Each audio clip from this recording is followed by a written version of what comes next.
Welcome everybody. We're gonna do a little video today, little review.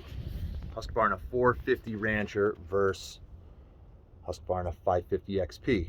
Now we're not gonna say versus as which one's faster or which one runs better. The 550 is gonna crush it. It's gonna squash this thing regardless, no matter what the challenge you're putting up against with. But what I'm saying is for the person out there, I don't know which one to buy. Which one should I get? There's a large margin in price between the two, and if you're only going to cut like a couple, say a limb falls in the yard or something like that, and you don't feel like calling the tree guy, there's no reason to buy the 550. You're talking a $700 saw as compared to the 450, which is just a $400 saw that you can get at Lowe's.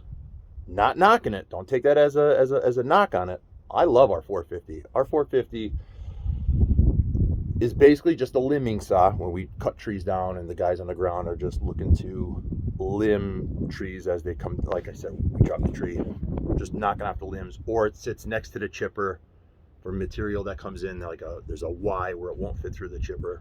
Pick this up, Ming, zap it through. It's a great little saw. It's got its limits though, and so does the 550. But you know, if you were just a guy who, like I said, just looking to use something every now and then, you cut a little bit of firewood for your house, maybe a quarter or two, nothing bigger than 10 inches in diameter, 12, 14 tops. Can you cut 18-inch diameter? It comes with a 20-inch bar on it. I don't think it would struggle with a 20-inch bar, cutting 20-inch, 18-inch material. Like, you would have to take your time. For instance, in an analogy, I saw this the other day, and this came right to mind when I knew I was going to make this video. I'm coming up the highway the other day, and here is a Ford Ranger, 02, 03, 04 Ford Ranger, pulling a camper. All right, can it do it? It could do it. Is it what it's made for? Are you pounding the snot out of it? Yeah, you're going to crush this saw in no time doing something like that. That if you said, all right, I cut my own wood, again, 16, 18, maybe sometimes some 20-inch logs, the 550 is up your alley. You know, you go, I cut 6, 7, 8 cords of wood a year. That saw is where you're at. And like I said, you're talking a $700 saw compared to a $400 saw. With that being said, let's go over, we'll say some points that I like, some points I don't like. This saw, the 450, comes in 2 different models that I know. One has the decompression valve. The other doesn't have the decompression valve, and it has a helper spring inside the pull cord assembly. And that is made out of plastic. It has 2 little squared off stoppers that as it rotates around, it'll catch, and that second spring kicks in. They go bad, and it's a known problem. Husqvarna doesn't like to address it. I've taken my uncle who has that saw, has gone back to the dealer twice, and I ended up fixing it myself. I ended up just taking a Dremel tool. Both of those, the tabs that connect to one each other, like they bump against each other, they just started to round off, and they would wedge against each other, and everything would just lock up. Pain in the rear end, a junk model. If you're gonna get this one, I definitely suggest getting the decomp button. It's a 50cc saw. You should probably never really need this unless, you know, you have a bad shoulder or you're just not as strong. Then you'll need it. But for anybody who's of normal fitness, should have no problem pulling the saw over.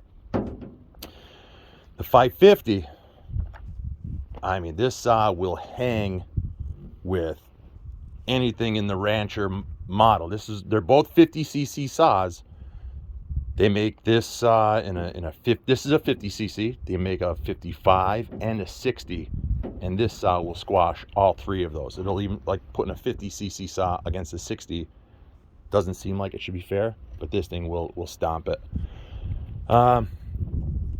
Nice little sight glasses that come here for fuel. You can see how much fuel is in them.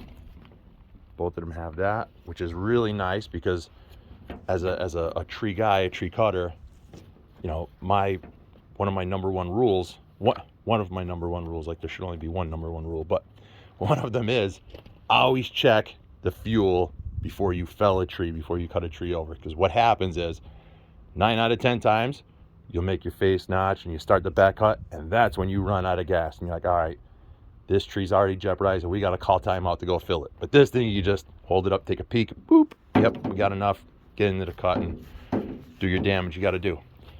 So like I said, both of these saws come with a 20-inch chain and bar, but we're gonna get into some little bit of cutting here. I've got a 5-inch piece of birch, which is kind of a softer wood. It's kind of lower on the Janka rating, but this is like the kind of material where both of these saws are gonna shine. Like they're, yeah, like I said, yes, you could cut some bigger stuff, but this is what they're really made to do. And they haul Duke and stuff like this. You know, they're very light saws. They're very nimble. You could flip them around as you're walking down a tree, cutting limbs, flip it over, bing, bing, bing, bing. Really nice and light, and they don't really tax on your arms. You could do it with bigger saws, but it catches up with you, especially when you have 2 or 3, say, spruce trees that are falling down, and there's, geez, like hundreds of little tiny 1-inch limbs that are going up and down this tree. These saws, that's where they shine. All right, let's get into doing some cutting for you guys.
So like I said, both saws are little rippers. I mean, if you are new to the saw world and whatnot, you would say, well, boy, there's not much of a difference there. And there really isn't. In that sort of material, the average person doesn't need to spend $700 on a chainsaw unless you want something that's fancy and, you know, is going to last you a lifetime, where you should never, as long as you treat it right, you'll never have to buy another saw again. So you're like, okay, I'll invest in something that's that. But as far as the person who doesn't need that sort of output, you're looking for just a little bit of maintenance around the house, you own a little bit of property, you got saplings on the side that are bothering you, that 450 will last you and never let you down. I've had this thing for over 8 years, and it goes on the job. Like I said, that gets used. That's probably in the top 3 or top 4 saws that get used daily. Not as much, like as far as runtime, but it shows up and works nearly every single day. And as long as you keep the air filters clean, run good gas, non-ethanol gas, good oil, keep it sharp, you know, these chains start to get dull, and people don't really understand what a dull chain is, and then you start hossing on it, and it's revving, and you're like, it's not really cutting, but I'll just sharpen it later. You could really put a beating on a saw trying to get a little bit of cutting done out of it. But yeah, and the 550, for anybody who is in the tree business or does cut a lot of firewood, if you don't already know, that saw is a screamer. It rips. Like I said, it will run with any lower base model of 55, 60 cc saws. It'll stomp it. It really shines. Like on this little stuff, like, yeah, you could see the difference, but when you get into like I said, 16, 18, 20-inch material, that saw will hold its own and run. All right, guys. Hope you enjoyed the video. Hope if it helps anybody out, great. Thank you. Have a good day.